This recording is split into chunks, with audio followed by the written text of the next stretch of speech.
إن الحمد لله وحده والصلاة والسلام على رسول الله صلى الله عليه وسلم. أما بعد، فقال الله تبارك وتعالى عز وجل: أعوذ بالله من الشيطان الرجيم. بسم الله الرحمن الرحيم. فاسألوا أهل الذکر. آج الحمدللہ ہمارا تیسرا پروگرام ہے، جس میں پہلا سوال یہ ہے کہ کیا حاملہ عورت جو ہے وہ روزہ چھوڑ سکتی ہے یا نہیں چھوڑ سکتی؟ تو سیدنا عبداللہ بن عباس رضی اللہ عنہما یہ فتویٰ دیا کرتے تھے. اسی طرح سیدنا عبداللہ بن عمر رضی اللہ عنہ کا بھی یہی فتویٰ تھا کہ حاملہ عورت اگر اسے اپنے بچے کے متعلق کوئی خدشہ ہو تو وہ روزہ چھوڑ سکتی ہے، اور اس کے عوض وہ ایک مسکین کو روزانہ کھانا کھلا دے. اسی طرح سنن ابی داؤد میں اور جامع ترمذی میں حدیث ہے کہ سیدنا انس بن مالک کعبی رضی اللہ عنہ فرماتے ہیں کہ میں نبی صلی اللہ علیہ وسلم کی خدمت میں حاضر ہوا تو آپ نے فرمایا: انس کھاؤ. آپ کھانا کھا رہے تھے تو مجھے بھی آپ نے دعوت دی. میں نے روزہ ہونے کی وجہ سے نہ کھایا، پیچھے ہٹ گیا. تو میں نے عرض کی: اللہ کے نبی میں روزے سے ہوں. نبی علیہ السلام میں پھر میرے قریب آؤ، میں تمہیں روزے کے متعلق کچھ بات بتاتا ہوں. میرے قریب ہو جاؤ، میں تجھے روزے کے متعلق بتاتا ہوں. پھر آپ نے فرمایا کہ اللہ تعالیٰ نے مسافر پر روزہ معاف کیا، وہ بعد میں رکھ لے، اور نماز آدھی کر دی ہے، جس کا ہم قصر کہتے ہیں کہ نماز قصر ہے. مسافر روزہ چھوڑ دے گا، وہ بعد میں رکھ لے. اور ایک حدیث میں آتا ہے، بلوغ المرام میں حدیث موجود ہے، نبی صلی اللہ علیہ وسلم نے ایک صحابی کو بتایا کہ آپ روزہ، انہوں نے مسئلہ پوچھا کہ مسافر روزہ رکھ سکتا ہے یا نہیں. نبی علیہ السلام نے فرمایا کہ روزہ چھوڑ دو، بعد میں رکھ لینا. انہوں نے عرض کی: اللہ کے نبی میرے اندر طاقت ہے کہ میں سفر میں بھی روزہ رکھ لوں. تو نبی علیہ السلام نے فرمایا یہ اللہ رب العزت کی طرف سے رخصت ہے، اور بہتر یہ ہے کہ اللہ کی رخصت کو قبول کرو. یعنی معلوم ہوا کہ روزہ رکھنا سفر کی حالت میں یہ باعث اجر نہیں، اگرچہ آپ کا فرض ادا ہو گیا اجر بھی ملے گا، لیکن بہتر یہ ہے کہ روزہ چھوڑ دیا جائے، بعد میں رکھا جائے. اسی طرح نبی علیہ السلام نے دوسرا مسئلہ یہ بتایا کہ حاملہ اور دودھ پلانے والی خاتون کو روزہ معاف ہے. حاملہ اور دودھ پلانے والی خاتون کو، جو عورت حاملہ ہے یا دودھ پلاتی ہے، اسے روزہ معاف کا مطلب یہ نہیں کہ وہ رکھنا نہیں ہے. اگر تو وہ بعد میں رکھ سکتی ہے تو پھر بعد میں رکھ لے. اگر اس کو اس بات کا خدشہ ہے کہ میں بعد میں بھی نہیں رکھ سکوں گی تو وہ کھانا کھلا دے، اس کے لیے جائز ہے. دوسرا مسئلہ جو ہے، دوسرا سوال کہ قبروں پر پھول ڈالنا. اکثر لوگ جاتے ہیں قبرستان، قبر کے اوپر پانی چھڑکتے ہیں، پھول ڈالتے ہیں. تو اس کا کیا حکم ہے؟ تو اس کا جواب سیدھا سا یہ ہے کہ نبی صلی اللہ علیہ وسلم سے کوئی بھی ایسی بات نہیں ملتی کہ اس طرح آپ نے پھول ڈالے ہوں یا اس طرح بعد میں پانی ڈالا ہو یا کوئی اس طرح کا معاملہ کیا ہو. اور دوسری بات یہ ہے کہ اگر تو میت جو ہے، جو قبر میں دفن ہے، اللہ رب العزت کی رحمت سے اسے جنت نصیب ہو گئی ہے، تو پھر آپ کے پھولوں کی خوشبو کی اسے ضرورت ہی نہیں ہے.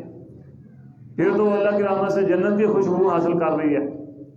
اور اگر دوسرے والا معاملہ ہے تو پھر بدبو ہی اتنی ہے کہ آپ کی خوشبو اس میں کچھ کرے گی نہیں.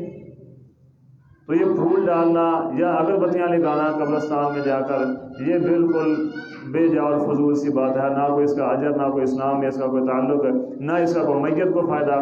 یہ فضول بات ہے، اس کا کوئی بھی اسلام کے ساتھ بھی کوئی تعلق نہیں ہے، اور میت کے ساتھ بھی اس کا کوئی تعلق نہیں ہے.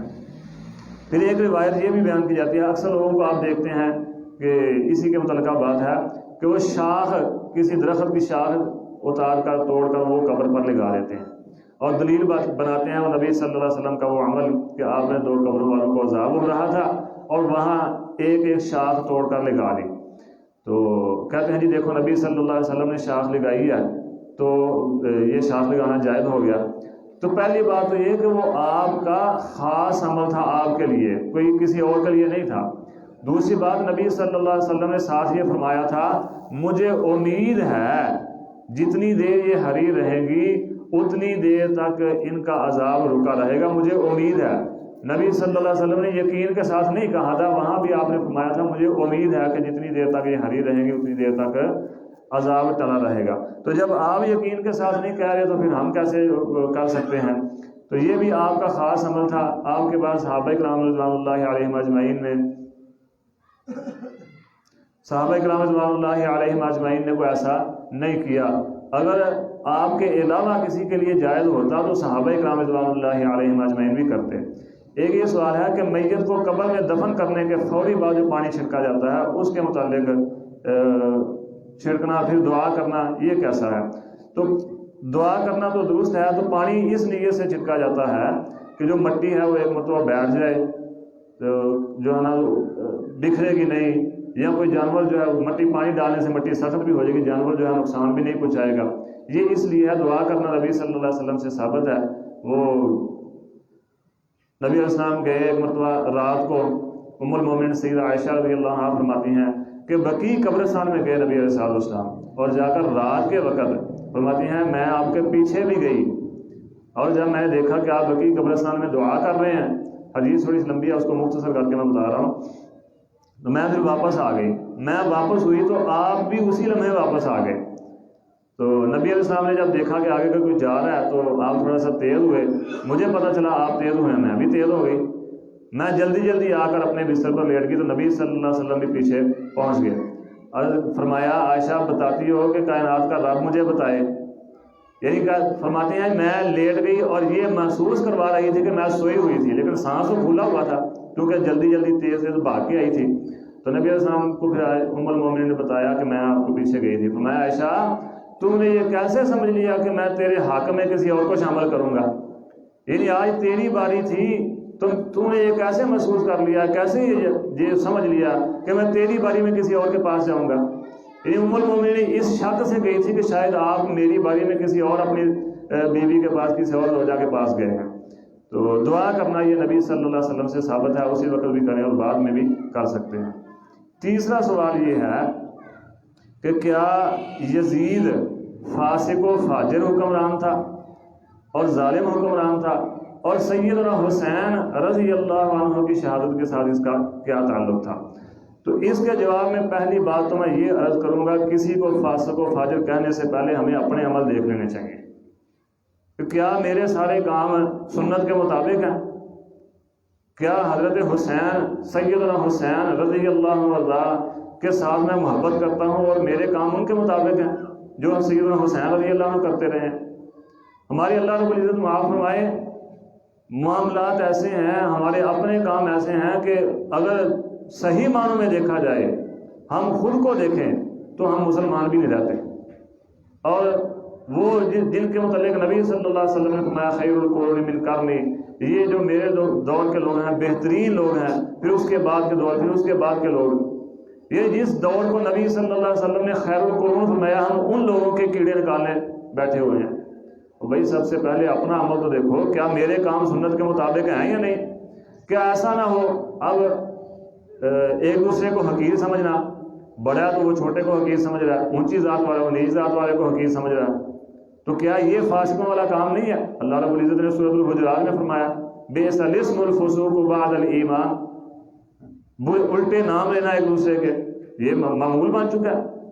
ہم ہر کوئی الا ماشاء اللہ، اکثر ہم میں سے ایک دوسرے کے الٹے نام لیتے ہیں، تو کیا یہ فاسقوں والا کام نہیں ہے؟ اب آتے ہیں ہم اصل سوال کی طرف۔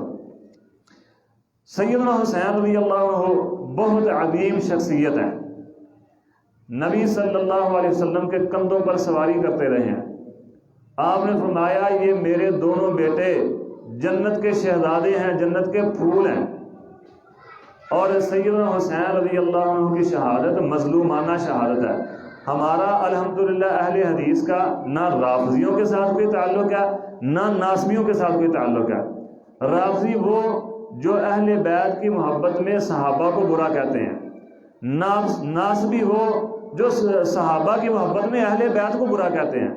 ہم الحمدللہ ثم الحمدللہ صحابہ کے ساتھ میں محبت کرتے ہیں، ہمارا ایمان ہے جب تک اس کوئی بھی شخص صحابہ کے ساتھ یا اہل بیت کے ساتھ محبت نہیں کرتا تب تک اس کا ایمان ہی مکمل نہیں ہے۔ اور جس شخص کے دل میں اہل بیت کی محبت نہیں، صحیح حدیث ہے نبی صلی اللہ علیہ وسلم کی، میں ذمہ داری سے بات کرنے لگا ہوں، جس شخص کے دل میں اہل بیت کی محبت نہیں، اللہ کو اس کا کوئی عمل بھی قبول نہیں ہے۔ یہ اہل حدیث کا الحمدللہ موقف ہے۔ دوسری بات، شیخ الاسلام ابن تیمیہ رحمہ اللہ تعالی نے لکھا ہے، باتیں یعنی واقعہ پورا لمبا ہے، اشارتاً بات کرنے لگا ہوں کہ سیدنا حسین رضی اللہ عنہ کی شہادت ان خطوط کا نتیجہ ہے جو اہل عراق نے ان کو لکھے تھے۔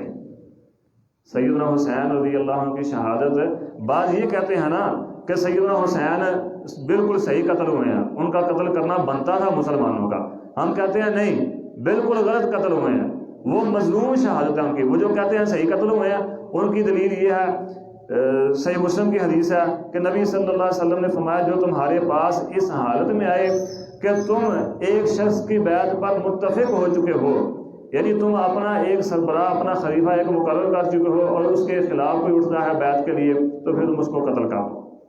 شیخ الاسلام فرماتے ہیں کہ سیدنا حسین رضی اللہ عنہ کو خط لکھے گئے تھے، جی یہ ہمارے جو ہے نا یہاں عراق میں بہت ظلم ہو رہا ہے، کوئی انصاف نہیں ہے، تو آپ ہمارے پاس تشریف لائیں تو انصاف کے لیے، ظلم کو ختم کرنے کے لیے ہم آپ کی معاونت کریں گے، آپ کے ہاتھ پر بیعت کریں گے۔ اور حضرت عبداللہ رضی اللہ عنہ نے منع بھی کیا تھا، سیدنا عبداللہ بن عباس، عبداللہ بن عمر، ابو بکر بن عبد الرحمن، حارث بن ہشام رضی اللہ عنہ جیسے عظیم صحابہ نے عرض کی تھی سیدنا حسین کی خدمت میں کہ آپ نہ جائیں۔ یہ وہی لوگ ہیں جنہوں نے سیدنا علی رضی اللہ عنہ کو اپنے پاس بلا کر جو کچھ انہوں نے کیا آپ کے سامنے ہے، پھر سیدنا حسن کے ساتھ، آپ کے بھائی کے ساتھ جو انہوں نے کیا وہ بھی آپ کے سامنے ہے، اس لیے آپ ان کے پاس نہ جائیں۔ یہ وہ لوگ ہیں جو بلا لیتے ہیں لیکن بعد میں چھوڑ دیتے ہیں، یہ باغی ہے، یہ تو تماشا دیکھنے والے لوگ ہیں۔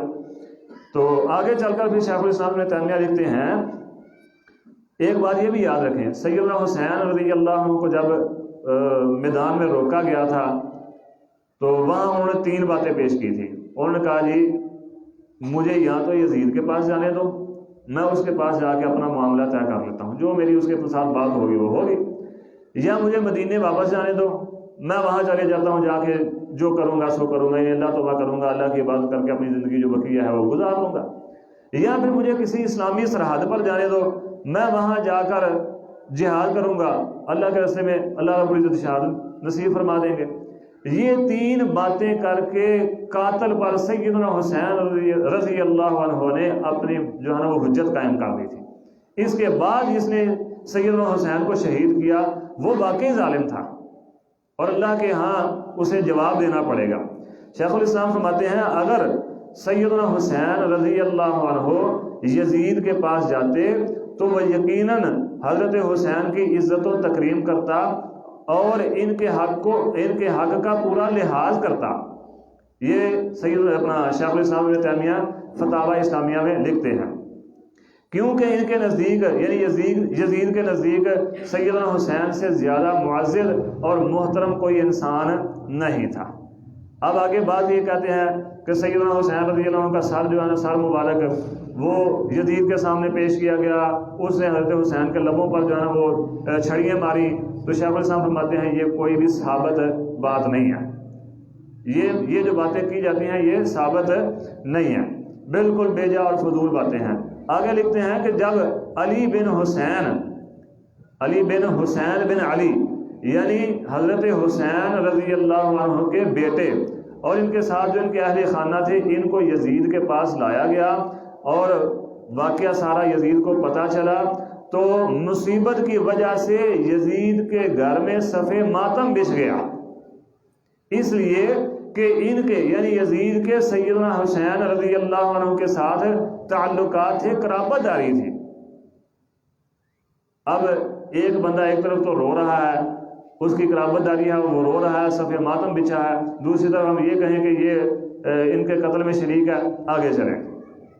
فرماتے ہیں کہ یزید نے کہا کہ ابن زیاد پر اللہ کی لعنت ہو، ابن زیاد پر اللہ کی لعنت ہو۔ یہ وہی ابن زیاد ہے جس کو یزید نے مقرر کیا تھا کوفے میں، عراق میں، کوفے میں، کہ نگرانی کرو اس سارے معاملات کی۔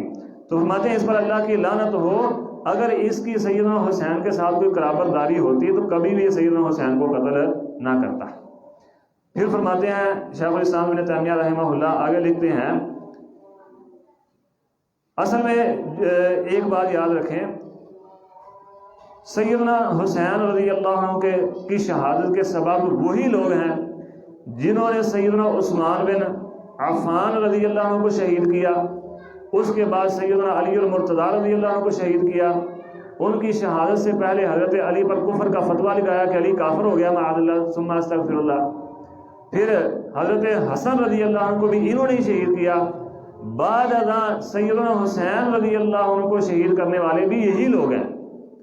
اب مدعا تو کسی نہ کسی پر ڈالنا تھا تاکہ ہم خود بچ سکیں، وہ مل گیا ان کو اپنی کارستانیوں کی وجہ سے یزید، اور سارے کا سارا مدعا اس پر ڈال کے خود بری ذمہ ہو گئے۔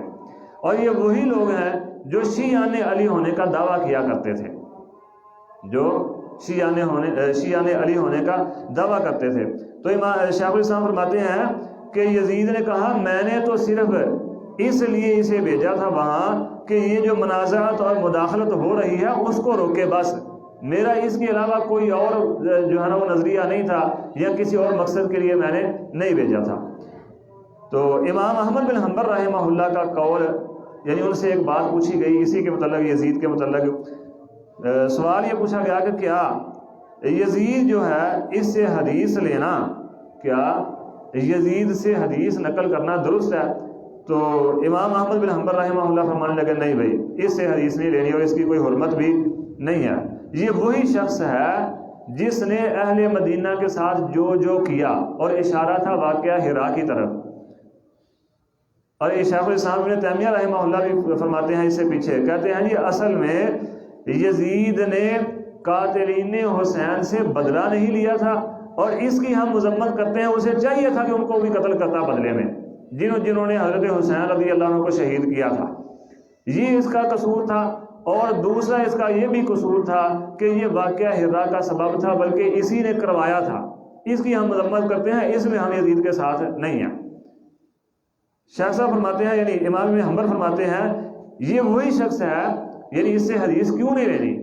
اس لیے کہ یہ وہی شخص ہے، اس نے اہل مدینہ کے ساتھ جو کیا، یعنی واقعہ ہرا میں اس نے جو کچھ کیا، یہ وہی شخص ہے، ہم کس طرح اس سے حدیث لے لیں؟ تو سائل کہنے لگا جی پھر آپ ایسا کریں، مجھے یہ بتائیں کہ کچھ لوگ وہ ہیں جو کہتے ہیں ہم یزید کے ساتھ محبت کرتے ہیں۔ تو امام صاحب فرمانے لگے کوئی ایمان والا یزید کے ساتھ محبت نہیں کرتا۔ تو پھر اس نے سوال کیا کہ کیا آپ یزید پر لعنت بھیجیں گے؟ تو امام صاحب فرماتے ہیں تو نے اپنے باپ کو دیکھا کہ وہ کسی پر لعنت بھیجتا ہو؟ یعنی میں کیوں اس پر لعنت بھیجوں؟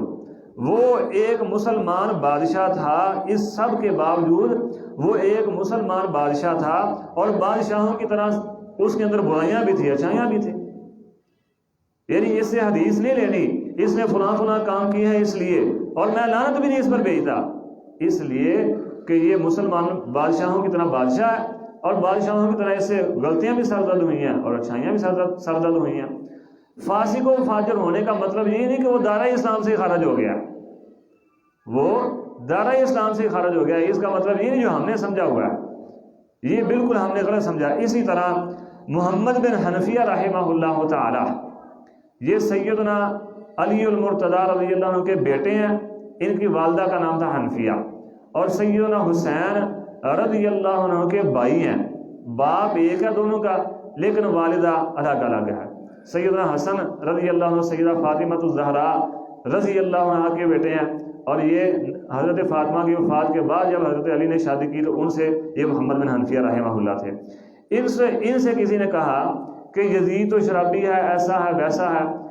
امام ابن کثیر رحمہ اللہ نے البدایہ والنہایہ جلد 8 میں، اور امام ذہبی نے تاریخ الاسلام میں لکھا ہے کہ محمد بن حنفیہ رحمہ اللہ نے کہا تم کہتے ہو یزید شرابی ہے، میں نے دیکھا ہے کہ یزید پکا نمازی ہے اور سنت کے ساتھ محبت کرنے والا ہے، اس کے اندر دین کی محبت ہے، تم کیسے کہتے ہو وہ شرابی ہے؟ وہ شرابی نہیں ہے، وہ نمازی ہے۔ یہ محمد بن حنفیہ رحمہ اللہ جو حضرت حسین کے بھائی ہیں، سیدنا علی المرتضیٰ کے بیٹے ہیں، یہ ان کا فرمان ہے۔ تو یہاں میں چلتا چلتا یہ بات بھی کرتا جاؤں کہ اگر شیخ الاسلام ابن تیمیہ رحمہ اللہ کی آخری بات، اگر شیخ الاسلام ابن تیمیہ رحمہ اللہ تعالیٰ کی اس بات پر کہ انہوں نے یہ کہا کہ اس کے اندر اسے چاہیے تھا وہ قاتلین حسین سے بدلہ لیتا، اس نے بدلہ نہیں لیا، اس لیے وہ ملعون ہے، ہم اس پر لعنت کرتے ہیں، ہم اسے برا فاسق سمجھتے ہیں۔ تو نقل کفر نباشد امیر المومنین سیدنا علی المرتضی رضی اللہ عنہ کے متعلق، خلیفہ چہارم کے متعلق وہ لوگ پھر کیا فتویٰ لگائیں گے جن سے حضرت امیر معاویہ رضی اللہ عنہ کا یہی مطالبہ تھا، حضرت فاطمہ رضی اللہ عنہا کا یہی مطالبہ تھا کہ آپ قاتلین عثمان سے ان کی شہادت کا بدلہ لیں، پھر ان پر کیا فتویٰ لگائیں گے؟ اگر یزید ملعون ہے، فاسق و فاجر ہے اس وجہ سے کہ اس نے سیدنا حسین رضی اللہ عنہ کے قاتلوں کو قتل نہیں کیا، سزا نہیں دی۔ میں حضرت علی المرتضی کی شان میں گستاخی نہیں کرنا چاہتا، میرے ہاں خلیفہ چہارم ہیں اور متقین کے امام ہیں، نبی صلی اللہ علیہ وسلم کے داماد ہیں، جنتی عورتوں کی سردار عورت سیدہ فاطمہ رضی اللہ عنہ کے خامد ہیں، خلیفہ چہارم نبی کے داماد ہیں۔ نبی صلی اللہ علیہ وسلم نے مقرر کیا تھا، فرمایا علی جاؤ جو پختہ قبریں ہیں ان کو مسمار کر دو اور جو ایک بلشت سے اوپر ہیں انہیں زمین کے برابر کر دو، یہ نبی صلی اللہ علیہ وسلم نے ڈیوٹی لگائی تھی۔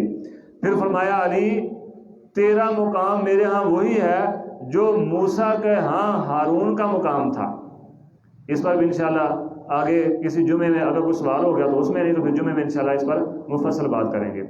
یہ مقام ہے سیدنا علی المرتضی رضی اللہ عنہ کا۔ اگر یزید کو یہ فتویٰ لگائیں گے، پھر حضرت امیر معاویہ اور ام المومنین سیدہ عائشہ صدیقہ رضی اللہ عنہا کا اختلاف سیدنا علی المرتضی سے یہی تھا کہ آپ حضرت عثمان بن عفان رضی اللہ عنہ، عثمان غنی رضی اللہ عنہ کی شہادت کا قاتلین سے بدلہ لیں، پھر ان پر کیا فتویٰ لگائیں گے؟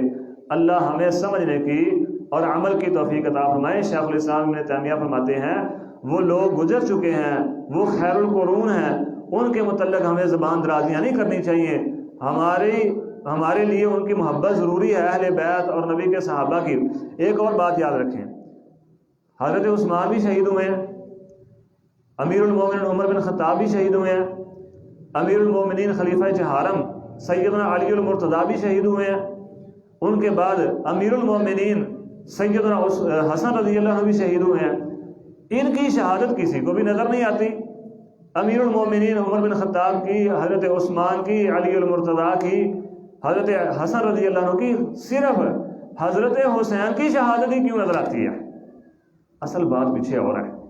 اس لیے بات اصل میں یہ ہے کہ ان کی جو بیوی تھی اس کا تعلق تھا ایران کے ساتھ، حضرت حسین رضی اللہ عنہ کی بیوی کا تعلق تھا ایران کے ساتھ، اور اسی وجہ سے ان کو جو ہے نا ان کی بات کو، ان کی شہادت کو اچھالا جاتا ہے۔ ایک بات، دوسری بات صحابہ پر، صحابہ کرام رضوان اللہ علیہم اجمعین پر تبرہ کرنے کا دروازہ کھولنے کے لیے حضرت حسین رضی اللہ عنہ کی شہادت کو اچھالا گیا اور بنایا گیا سبب یزید کو، جو خود تھے انہوں نے الزام لگا دیا یزید پر۔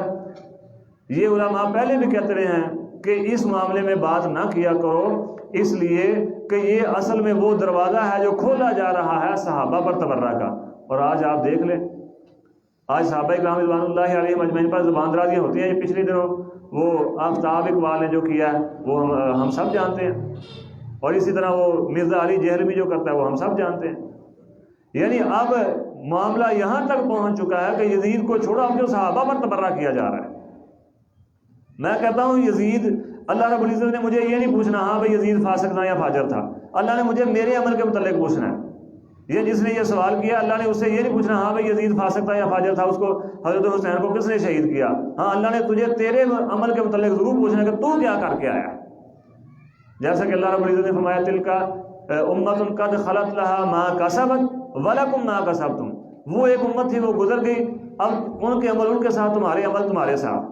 تو بھائی اپنے عمل کو درست کرو، ان کے معاملات کو چھوڑو، نہیں سمجھتے یہ امت مسلمہ کے ساتھ کیا ہو رہا ہے، اور زبان درازیاں کرتے چلے جاتے ہیں۔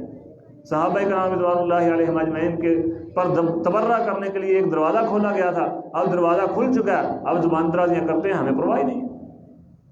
ہم پیچھے بیٹھے بس یزید اور حضرت حسین رضی اللہ عنہ کی لڑائیاں لڑتے رہتے ہیں، یعنی حضرت حسین کے دفاع میں باتیں کرتے رہتے ہیں، اور یزید کے متعلق، امیر معاویہ کے متعلق۔ اصل میں یہ دروازہ تھا جو کھولا گیا، اب ہم نے اپنے ہی ہاتھوں سے یہ دروازہ کھول کر صحابہ پر تبرہ کرنے کے لیے ان کو جو ہے نا چھوڑ دیا۔ تو میرے بھائیوں، صحابہ اکرام رضوان اللہ علیہم اجمعین وہ عظیم ہستیاں ہیں، وہ عظیم نفوس قدسیہ ہیں جن کی تربیت کی تھی محمد الرسول اللہ صلی اللہ علیہ وسلم نے، جن کے متعلق اللہ رب العزت نے فرمایا تھا لقد رضی اللہ عن المؤمنین۔ میں اکثر کہا کرتا ہوں میرے متعلق یا آپ میں سے کسی کے متعلق یا آج کے دور کے لوگوں کے متعلق کوئی یہ نہیں کہہ سکتا کہ اس پر اللہ راضی ہو گیا۔ ہم جو کہتے ہیں ولی کامل فلاں فلاں فلاں، کس کو پتا کون ولی ہے کون نہیں ولی؟ ایسے ہر کسی کو ولی کامل کہتے جانا یہ بھی بات درست نہیں ہے۔ اکثر آپ اشتہارات پر لکھا دیکھتے ہوں گے ولی کامل حضرت مولانا فلاں صاحب فلاں صاحب، تو یہ بات درست نہیں کسی کو کہنا ولی کامل، پتہ نہیں ولی کامل ہے کہ نہیں، یہ تو اللہ کو پتہ ہے۔ لیکن صحابہ وہ عظیم ہستیاں ہیں جن کے متعلق اللہ نے گواہی دی ہے یہ ولی کامل ہے۔ لقد رضی اللہ عن المؤمنین محمد الرسول اللہ والذین معہ اشداء علی المؤمنین والذین معہ، یہ وہ لوگ ہیں جو آپس میں رحم دل اور دشمن کے مقابلے میں سخت ہیں۔ اولئک هم الراشدون اولئک هم المفلحون اولئک حزب اللہ۔ یہ عظیم عظیم القابات، یہ عظیم ہستیاں جن کے متعلق اللہ نے یہ فرمایا تھا۔ اللہ ہمیں سمجھنے کی اور عمل کی توفیق عطا فرمائے، آمین۔ سبحان ربک رب العزت عما یصفون وسلام علی المرسلین والحمد للہ رب العالمین۔